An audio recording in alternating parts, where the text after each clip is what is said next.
My GPS lied to me. I should start by saying I'm not the type who scares easy. I don't believe in ghosts. I don't believe in curses. And I definitely don't believe in places that don't exist.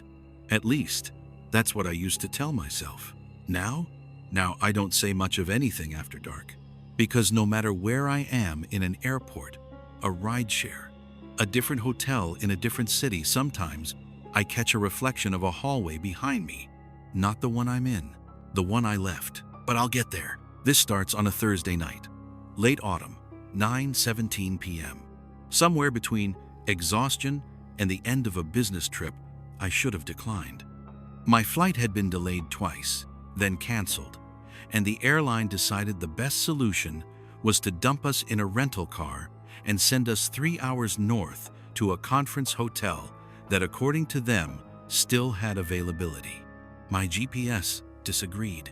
It kept rerouting, recalculating, spinning in circles like a dog trying to find a place to die. The highway signs made even less sense. Exits that didn't line up with the map, detours that led to fields. At one point, the road dipped into a fog bank so thick I could barely see the hood of my car. That's when the radio cut out. Not suddenly, just a slow fading. The words of the talk show melting into static. Then the static melted into something else. A murmur, low, layered, like dozens of voices whispering underwater. I snapped the radio off. A minute later, as if the universe wanted to reward my panic, the fog thinned. A gentle glow appeared up ahead on the right side of the road, soft, golden, and completely out of place among the dark pines. A hotel, a tall, narrow building perched on a rise, its sign flickering with old-world elegance. The Orchard House. I hadn't seen it on the map. It wasn't on the highway directory. I'd never even heard of it. But the parking lot lights were on, and I was tired. So tired, my bones felt hollow. I pulled in. There were no other cars. The building itself looked like something lifted from a sepia postcard.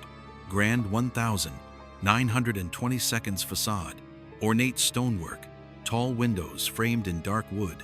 A revolving door spun gently, pushed by a breeze I didn't feel. A bellhop cart sat abandoned near the entrance. That should have been my first clue. No luggage, no staff, just a cart sitting perfectly centered under the awning like a stage prop. But I was cold, stiff, and operating on caffeine fumes. Inside, the lobby was beautiful. Old chandeliers, velvet chairs, a large portrait above the fireplace of a woman with her face turned just slightly away from the painter, like she didn't want to be captured fully. Everything should have felt charming. Instead, the air felt thick, as if someone had just exhaled behind me. The front desk clerk appeared without a sound. I swear to God, one moment I was alone, and the next he was standing there, hands folded politely, blue uniform pressed sharp as a blade. "Checking in?" he asked. His voice was normal, pleasant, forgettable, but something was wrong with his eyes. Not the color, just the stillness, like he didn't blink unless he remembered to. I managed. Long night. I just need a room." "We have one," he said immediately. "Not, we have rooms. One." He slid a brass key across the counter. An actual, physical key. Heavy, warm, like someone had held it just moments before.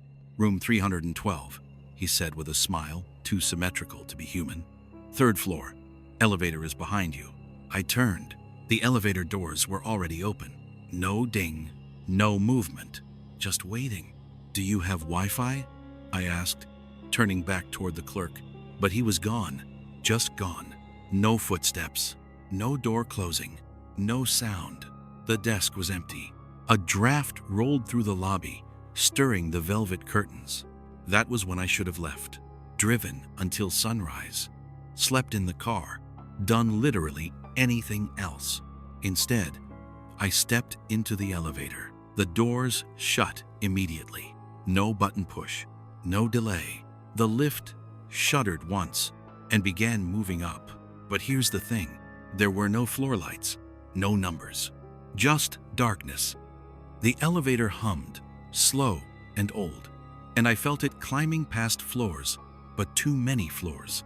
The hotel had 4 stories, tops, and yet the ride stretched on far too long. I checked my phone. No signal, no timestamp. The screen kept dimming as if something was draining it. When the doors finally slid open, I stepped out into a hallway that didn't match the floor count I'd seen outside. The carpet was patterned with dark red vines. The wallpaper was peeling in places. The lights flickered with a soft amber glow. It smelled faintly of citrus and old perfume. And something else, underneath something metallic. My room was to the left. I counted the doors as I walked. 308, 309, 310. The numbers were etched into the wood like someone had carved them by hand. I slid the key in. The lock clicked softly. Inside, the room was warm, a little too warm, as if someone had just been there. The bed was turned down. The curtains were half open. A faint indentation on the armchair faced the door. I set my bag down and froze. There on the writing desk was a guest book, open, waiting, and written in neat looping handwriting across the most recent line was a message. "You came back." My stomach dropped. Because the handwriting, it was mine, but I had never been here before. Or at least, I thought I hadn't. I didn't touch the guest book. I stood over it, heart hammering, staring at my own handwriting like it was a crime scene. "You came back." 3 words, black ink, my name signed beneath them in my usual lazy half-print, half-cursive scrawl. Except I had never stayed here before. I would have remembered a place like this. The brass key, the elevator with no numbers, the lobby that swallowed sound. I would have remembered the name, at least. The Orchard House. My brain tried to make it small. Maybe it's another you. Maybe someone with the same name stayed here years ago. Maybe this is just some kind of weird coincidence. Except the date written next to my name was today's. Not the original travel day.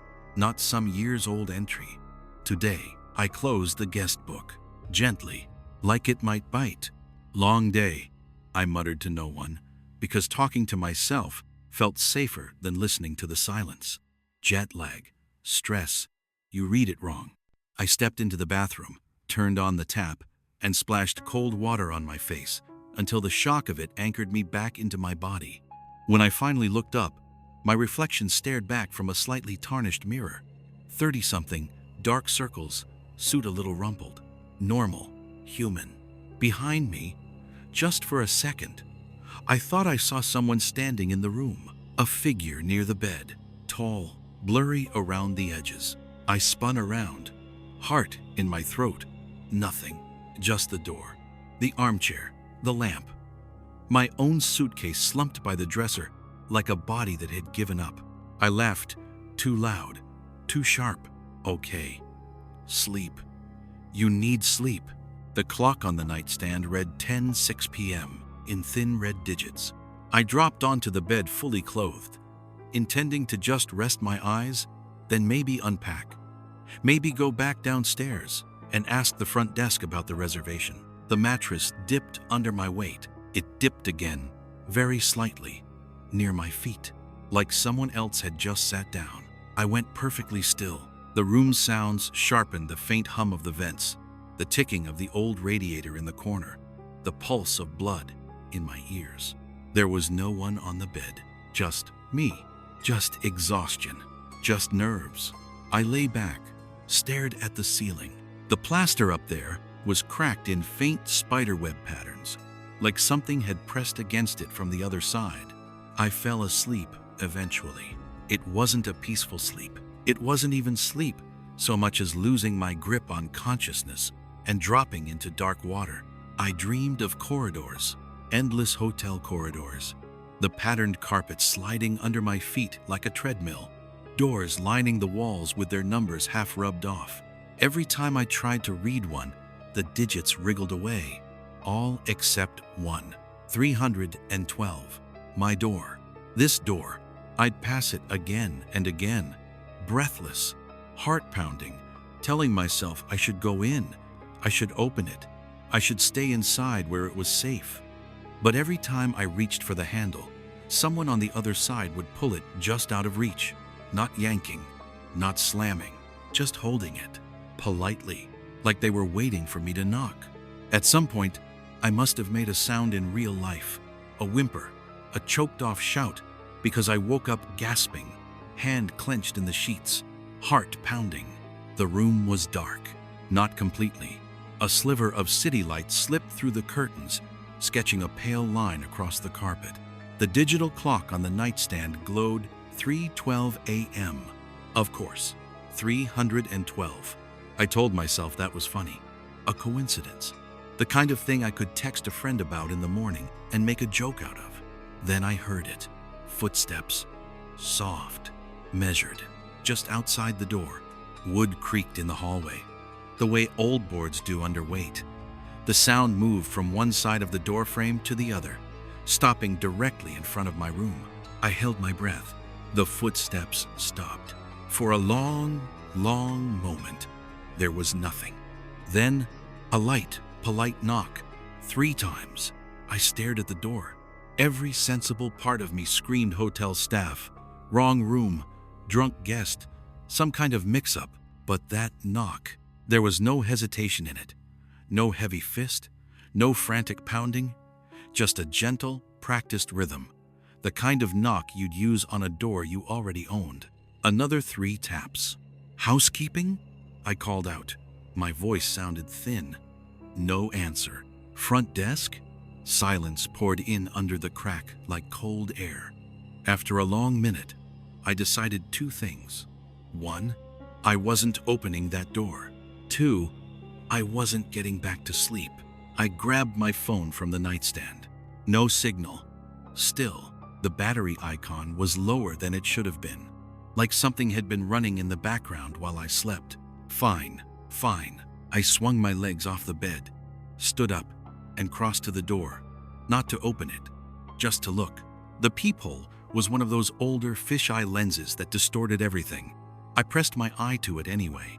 The hallway outside was empty. Faded wallpaper, patterned carpet, the brass number on my own door, reversed and stretched. Nobody there. But as I stared, holding my breath, I saw the lights in the hallway flicker, not on the ceiling, but in the reflection of the peephole glass itself. A shadow passed across the lens, as if someone had moved very close to the other side of the door. Not directly in front of it, off to the side, leaning in, right where a person would stand if they were whispering through the crack. I jerked back like I'd been burned, heart rabbiting in my chest.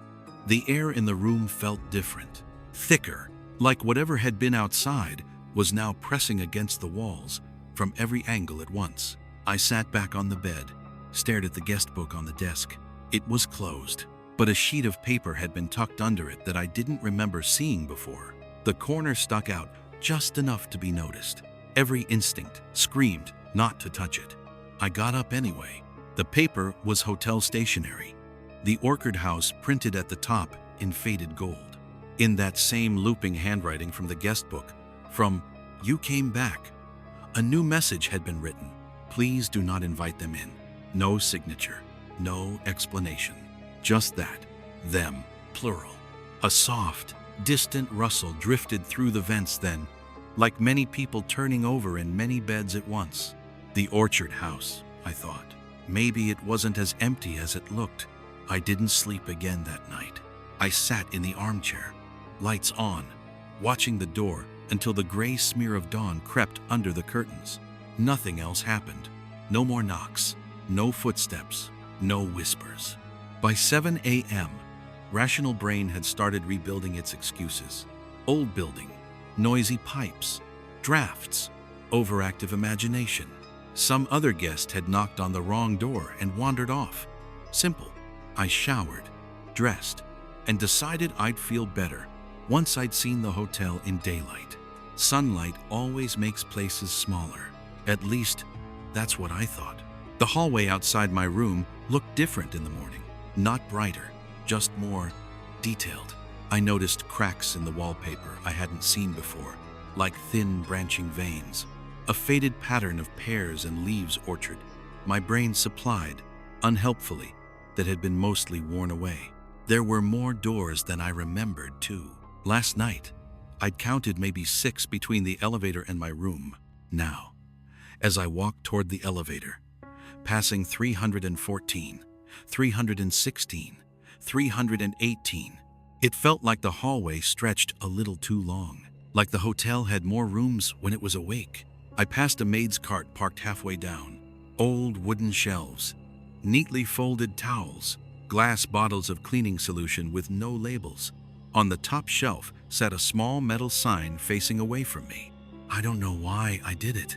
Maybe I wanted something tangible, something that would prove this was all just a strange, slightly shabby old hotel, and not whatever my brain was turning it into. I reached out and turned the sign around. White letters on black enamel. Do not service room 312. I froze. A door behind me opened with a soft click. Good morning, a voice said. Too close, too cheerful. I turned. A woman stood in the doorway of 310, a half laugh already on her face, like she'd caught me doing something mildly embarrassing. She looked completely normal, mid-40s, maybe. Dark hair pulled back in a clip, business casual dress, bare feet on the carpet, like she'd just stepped out for ice and found me instead. Sorry, I said quickly. I was just looking for the elevator. She smiled. It was wide, a little too wide. Oh, you'll find it, she said. The hotel always makes sure you get where you're going. I tried to laugh. It caught in my throat. Right, I said. Conference center, eventually. That's the plan. Her eyes flicked down to my shoes. Back up, lingering for a breath too long. Room 312, right? She asked. Every muscle in my body went tight. How did you? I heard you come in last night, she said. Thin walls. She leaned against her doorframe, almost casually. Almost. But don't worry, she added. We've all stayed there at least once. We? I glanced past her into the room, dark, curtains drawn. For a moment, I thought I saw movement in there, shapes shifting in the dimness, like people sitting up in bed. When I looked back at her, her smile had changed, still wide, less human. You'll remember eventually, she said softly. The first time is always the hardest. The first time, a cold, familiar dread slid down my spine. I started. Have we met before? She tilted her head. Her eyes went unfocused, like she was listening to something just behind my shoulder. Not yet, she said. Then she shut the door. I stood there, alone in the hallway, heart pounding so loud it drowned out the faint whisper of voices drifting through the vents. Not words, not yet, just the feeling of many people talking behind the walls. The sign on the maid's cart still faced me. Do not service room 312. Yeah, I said under my breath. Fair enough. I found the elevator. I found coffee. I found the front desk. What I didn't find? Any record that the Orchard House was supposed to be here at all. But that realization didn't hit until later. Until I tried to check out and found out no one had checked me in. I didn't plan on checking out early. I planned on grabbing breakfast, giving myself a pep talk in the mirror, and pretending last night never happened. But when the elevator doors slid open into the lobby, I knew I wasn't staying another minute. The lobby was different. Not subtle different, wrong different. Last night it had been dim, quiet, almost cozy in an eerie way. The brass fixtures had reflected amber light. The chandelier had glowed just enough to make the marble floor shine. This morning, the chandelier was off entirely. The lamps flickered. The whole place felt drained, like someone had pulled the electricity from the walls just to see what noise the building made without it.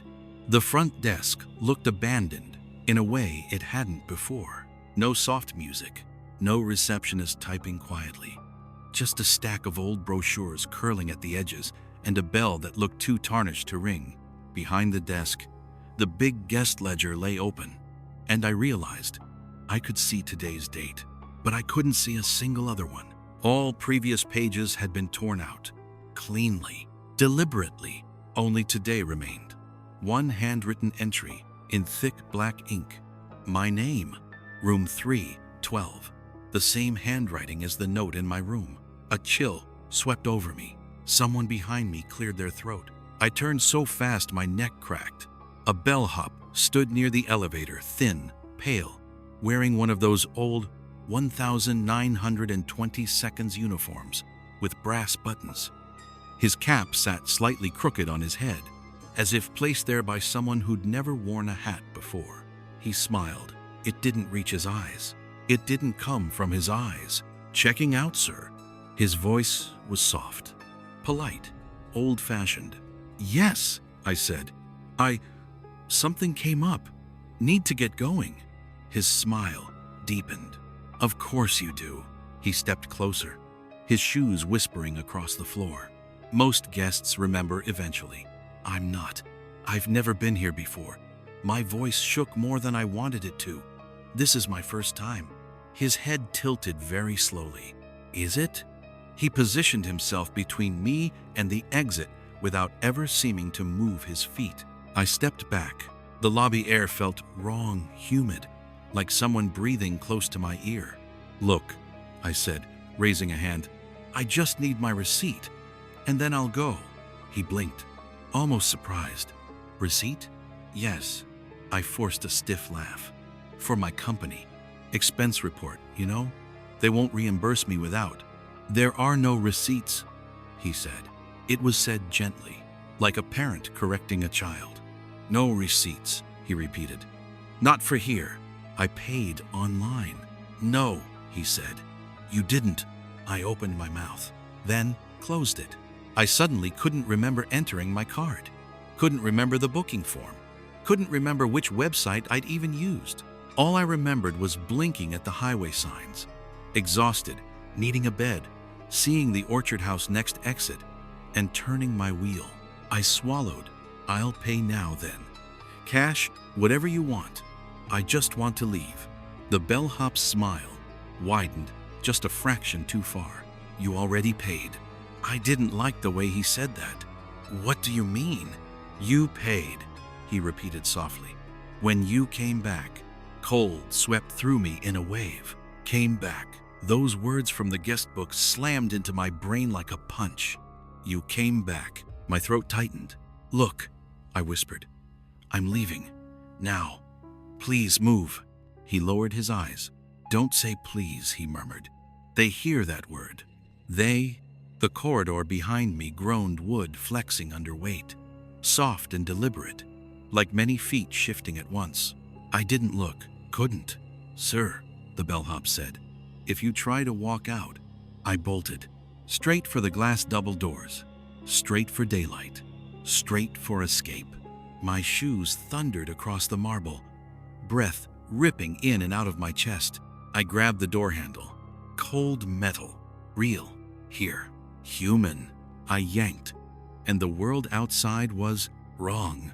Gray. Washed out. Empty street. No cars. No sky that made sense. Just a pale haze like the city had been smudged away by a careless thumb.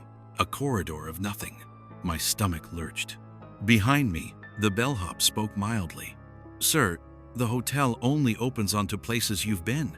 The door jerked in my hands and closed on its own. I stumbled back. My pulse felt like electricity. "What do you want?" I shouted. The bellhop's expression softened with something like pity. "It isn't me," he said. "I'm just here to help you remember." "Remember what?" "That you stayed," he said gently. "We all did." I backed away from him. He didn't follow. He didn't need to, because the elevator dinged softly behind me, and my body went rigid. The doors slid open. Inside the elevator were 4 people. At first, they looked like normal guests, suits, dresses, travel bags. But the longer I stared, the more the details slid out of place. Their smiles were wrong. Their eyes were too fixed. Their bodies held too still, like mannequins that learned to breathe. The woman from room 310 stood among them, barefoot, hands clasped. She tilted her head. "Come on," she said softly. "It's easier if you don't fight it." The bellhop stood perfectly still, watching. The elevator lights flickered. My feet felt cemented to the floor. Someone in the elevator whispered, "Tired." Another voice, "Come back." Another, "Remember." The woman smiled, teeth too white in the dim light. "You checked out once before," she said. "Do you remember what happened?" My heart stopped for a beat. No, I did not, because that wasn't true. It couldn't be true. She lifted one hand and motioned with two fingers, inviting me in. Third stay is always the hardest. I stumbled backward so fast I hit the front desk. "No," I breathed. "I'm not going with you." The elevator lights dimmed. The voices shifted. Soft, patient, hungry. The bellhop finally spoke, quiet and respectful. "They won't force you today." I seized on that word. "Today?" He nodded once. "Hotels survive on consent," he said. "Even ones like us." The elevator doors slid shut, muffling the whispers. A long silence followed. I realized I was shaking. My palms were sweating. My knees felt hollow. "Is there," I whispered, "another way out?" The bellhop looked at me with that same eerie gentleness as before. "There is always another way out." He motioned toward the old staircase at the far end of the lobby. Dark, unlit, leading down instead of up. My instincts screamed. "Why should I trust you?" I asked. He smiled faintly. "You shouldn't." Fair, but I also knew I wasn't stepping into that elevator. Not ever. I turned toward the staircase. As soon as I stepped onto the first stair, I heard the bellhop's voice behind me. "Don't answer them if they call your name." My hand froze on the railing. "Who?" His voice echoed softly through the dark. "You already know who." I descended into the shadows, and the hotel breathed with me. The staircase swallowed me. That's the only way I can describe it. The air went thick and damp, smelling faintly of mildew and old wallpaper paste. The wooden railing felt worn smooth by hands that shouldn't have been there. Hands older than the building, older than the city, older than anything I wanted to imagine. I heard the lobby above me go very still. Not silent, still, like the hotel was holding its breath. The stairs curved downward in a soft spiral, deeper than a hotel should reasonably go. Grand hotels had basements, storage rooms, service tunnels, sure, but this felt like descending into the gut of an animal. Halfway down, the temperature dropped. My breath fogged in front of me. The light from upstairs didn't follow. I pulled out my phone. Dead. Not low battery dead, like the hotel had sucked the life out of it. I slid the phone back into my pocket, hand trembling. A faint glow appeared farther below, weak, yellowish, like a lone lamp in a long corridor. My feet kept moving, even though everything in me screamed to turn around, because going back meant facing the elevator, facing the people inside it, facing her. No, down was the only direction left. The staircase ended at a narrow landing. One battered door waited for me, its paint peeled in long curls, revealing older colors beneath mustard yellow, then forest green, then deep maroon, layer after layer of time. A tarnished brass plaque hung crookedly on the door. I wiped dust from it and read, "Service level staff only." A cold laugh escaped me. "Yeah," I whispered. "Sure, staff." I pushed the door open. It didn't creak. It sighed, almost relieved. Inside was a long hallway lit by a single flickering bulb. Pipes ran along the ceiling like exposed veins. The floor was rough concrete, stained in patterns that could have been rust or something else. I stepped forward. The moment my foot hit the concrete, a sound whispered through the hall. "Chef," like cloth dragging or someone stepping out of sight. I froze. "Is someone there?" I called, and instantly hated myself for it. My voice echoed strangely too far, like the hall stretched on longer than I could see. Another soft sound, not footsteps this time. Breathing, slow, deep, wrong, coming from the darkness at the far end of the hallway. I backed up a step, My heel tapped something on the floor. I looked down. A suitcase. Old, brown leather. The kind with brass corner caps. Dusty but intact. A faded airline sticker clung to the side, almost illegible. I crouched, peered at the tag. My stomach dropped. A. Turner. My name. I hadn't brought a suitcase. Not on this trip. Not ever to this hotel. I didn't want to touch it. But I couldn't stop myself. My fingers brushed the leather, and a jolt of cold snapped through me, sharp enough to sting. I yanked my hand back. Something moved in the hallway. A silhouette. Tall, human-shaped, but too still. "Hello?" I whispered, voice paper-thin. It didn't answer. It just tilted its head, the same angle the bellhop had used. The same angle the woman from room 310 had used.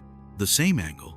I wasn't staying to find out. I bolted down the hallway, not toward the silhouette, but sideways, into a narrower passage I hadn't noticed.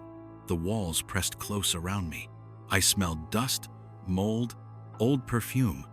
The air throbbed with faint whispers. "Come back. Remember. Third stay. Stay. No. No, no, no." I ran faster. The corridor bent sharply, first left, then right, then left again, like the floor plan was rewriting itself under my feet.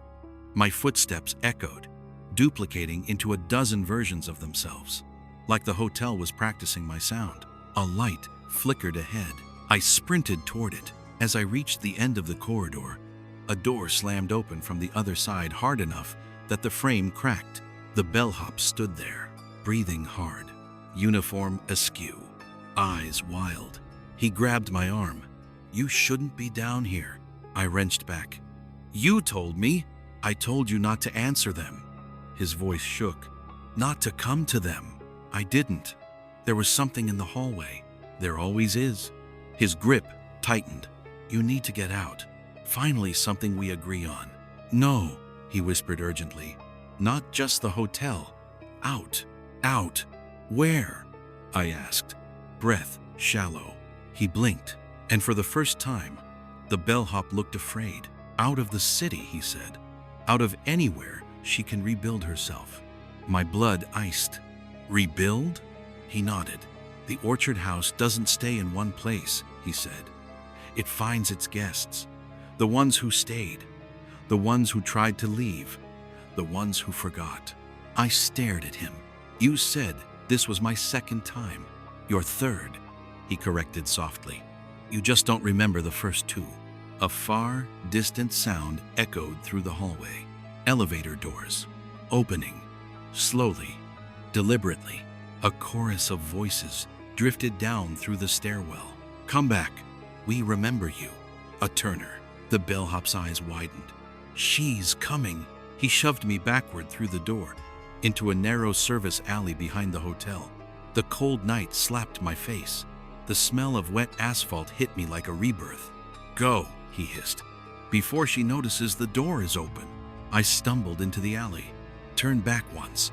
The bellhop stood framed in the doorway, dim light behind him, shadows writhing around his feet.